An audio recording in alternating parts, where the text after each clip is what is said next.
We're talking about life, the opportunities that life presents, and how do you follow your bliss? And what is the meaning of following your bliss? How do you know what makes you happy? You know, there's that song, if it makes you happy, it can't be that bad. But there's a quest for happiness that people are trying to find in today's world. And following your bliss may not be the same joy and happiness that makes someone else feel good.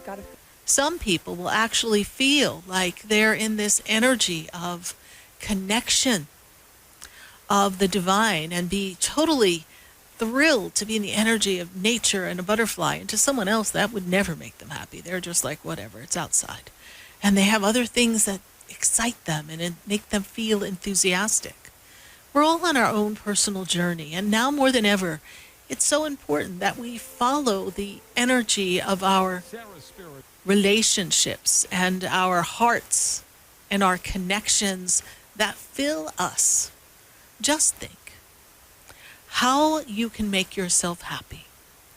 You see, no one else can make you happy. Happiness is an inside job. Sometimes we have happy experiences with people. They make us feel as if we feel excited to be with them. We enjoy their company. They are fun. We share memories with them. We go to dinner. We do things. But does that really make you happy? Is it the person you enjoy? Is it the experience you enjoy? And what happens when we're left to keep ourselves happy? Well, I guess that was the story of 2020, how to amuse yourself. How to feel happiness in spite of the fact that you couldn't participate in some of the external happenings that made you feel as if you had more in your life. Suddenly you're realizing that you don't know happiness at all. You don't really know what makes you happy. And sometimes we're not happy because we're living a life that someone else wants us to live. You know, when you're growing up, sometimes people present to you opportunities they think would be ideal for your personality. And if those people are influential, perhaps your parental circle, they influence you. A lot of people end up living a life doing things that don't make them happy. They don't know how to find happiness. And a true happy person can find happiness in every moment. Even if it's something they don't want to do, they can see the good side in it. They can find the joyful achievement in doing the task, or the fact that it helps something beyond themselves and they're happily participating in that experience for the moment. So we here encourage you to follow your bliss and learn in this second half of 2021 what makes you happy, what makes your heart sing, and how can you lose yourself in the energy of peace, tranquility, love, light, joy. It's an interesting experience. You know, this country was founded on finding our happiness and our liberties, the pursuit of happiness. Life, liberty, pursuit of happiness. So what is the pursuit that you have in your heart? What are we pursuing to create? For some, it may be their own business. For another, it could be a financial freedom. For someone else, it could be a new job, or that life partner that they've been waiting for and just haven't seemed to have connected to them yet. We all have a feeling of what happiness can be. And many of us are chasing a dream. But you have to be careful that you don't chase too hard, because you may be chasing the wrong direction, because you're trying to push to make it happen. The best dreams do not happen to you. They just fall into place. You don't have to make it happen. And life is easy when we allow things to come to us. See, a person who follows their bliss, they have the ability to live in the moment of now, and just be. And trust that tomorrow will take care of tomorrow. And that at this moment they can be fully present in the moment. And there's no reason to complain right now. things may not be exactly the way you want them to. But what are you worried about? You're part of a divine universe that always wins. God always wins. So the things that are to your dissatisfaction, do your best to be present and find joy and happiness in the moment. But don't nitpick over all the things you can't do, all the things you want life to be. How could you follow your bliss and be happy if you're focusing on the list of things that you cannot do, or the list of things that aren't the way you wanted them to be or the way they used to be?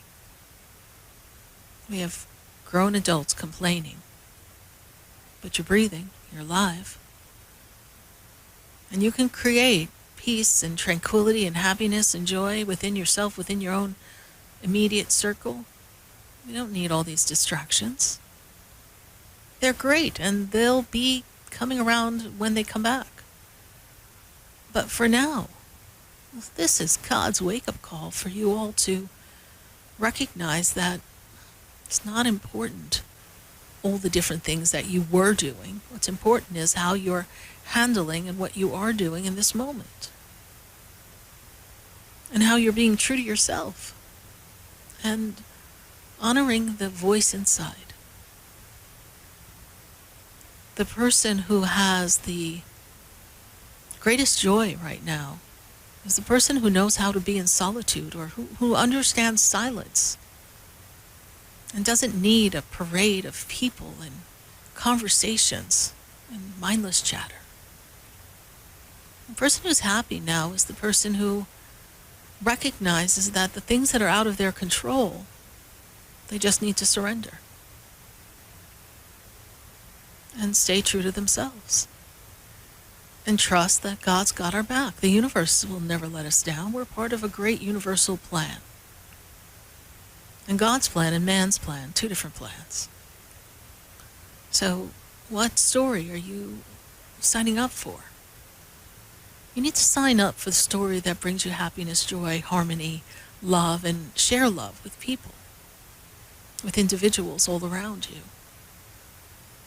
And lets people know that there is a reason to hold your head up high. And that people can care about people.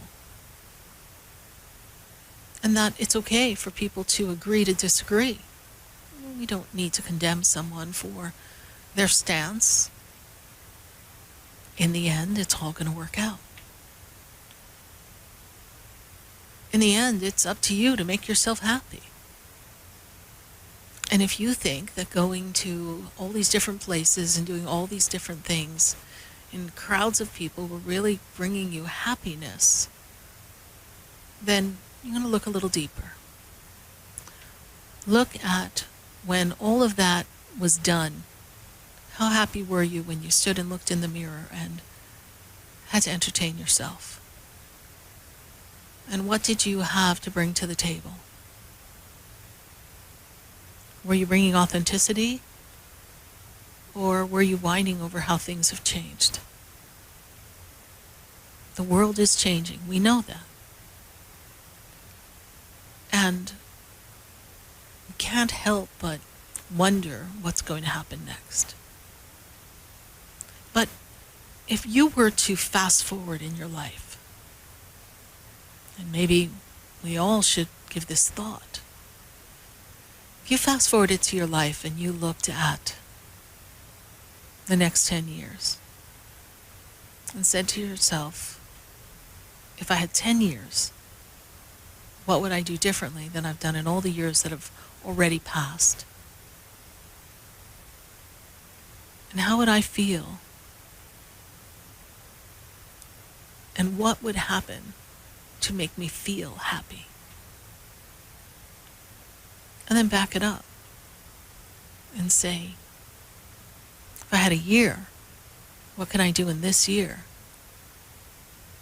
to make myself feel happy? 365 days. We'll even let you take 5 days off to have an off day, but where's the happiness quotient there? Every day you have to choose to find happiness.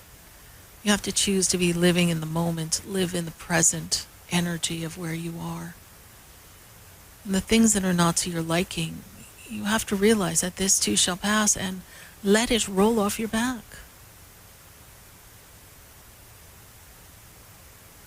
Do you want to be in the corner, watching life pass you by because the life that you see is not the way you want it to be? Or do you want to be in gratitude and be grateful that in this moment in the breath of life, which you still have, that you can live?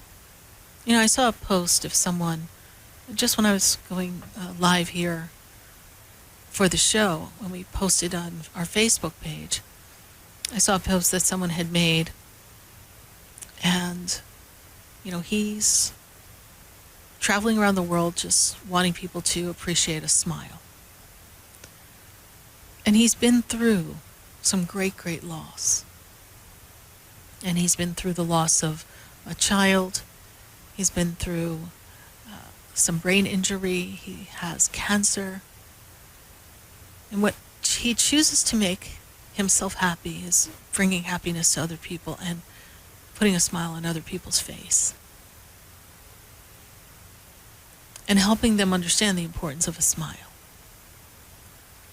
And that has the power to heal and transcend a moment instantaneously.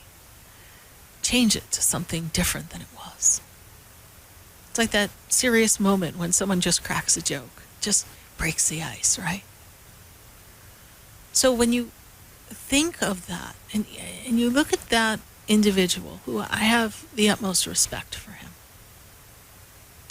and you think to yourself, how much of life is promised? How long is life? And you think that at times we have brushes with a shortened life. Then we overcome that obstacle.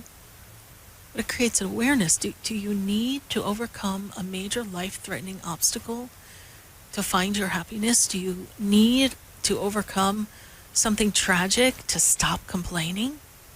Do you need something tragic to happen to the world for you to stop pointing fingers? Does something have to happen in the world with humanity for us all to really band together and focus on creating love and sending love and understanding that love is the ultimate power? As a human, without love, you are powerless. Love has the power to heal and conquer everything. But if you don't hold on to the energy of love and you don't share it, if you don't do for other people, not for the recognition, but what you can do to assist them in the path, give them a helping hand, and how are you going to find your bliss? Life is precious. You know, there's that song, think of your fellow man, lend him a helping hand, put a little love in your heart, and the world will be a better place. Where is that now? Where is that now when people who helped us in other countries are in a difficult spot now? Are you criticizing strategy? Or are you on your knees praying that everybody and anybody who needs to be spared and saved that is possible gets saved and spared? But I know we're going to just talk about the story. If you want to have a spiritual experience in the world, you can see things through our own human eyes. To err as human, none of us are perfect. But you could really, really benefit by seeing things through what you would imagine God's eyes would be.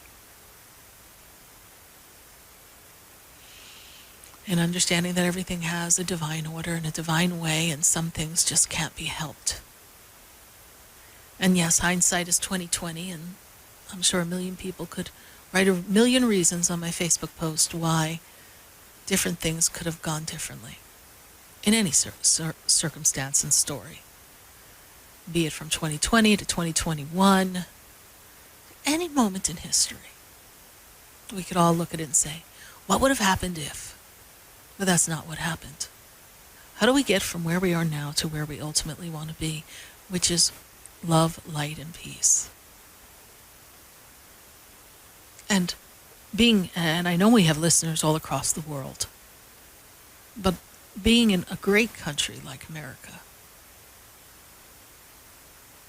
we need to feel love and light within our own country for our own people,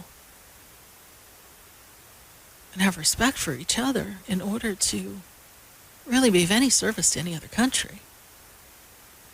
If we've got holes in our own dam and we're running over and plugging up everybody else's dams, how are we not going to drown in our own mess?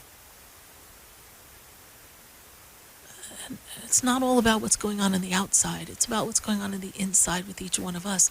Because if everyone was following their bliss, and everyone knew what made them happy, and everyone found their joy, and everyone had a reason to breathe, a mission and a purpose that was not just based in ego,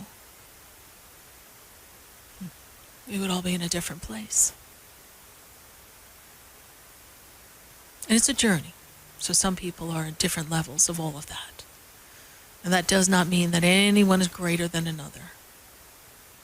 I'm not on a soapbox talking about how people should be and claim to live in a glass house. We're all navigating our own humanness. But in the journey of navigating that experience, every day you have to consciously find your joy, your happiness. You can't keep looking out into the world and finding out what's wrong. What's wrong with everything around you. As a critical person, you're pointing out everything that's wrong. Happiness is an inside job. But love is free. Love is something that we need to find within ourselves and give out. And then all the things that you want for your happiness will come to you with ease and grace.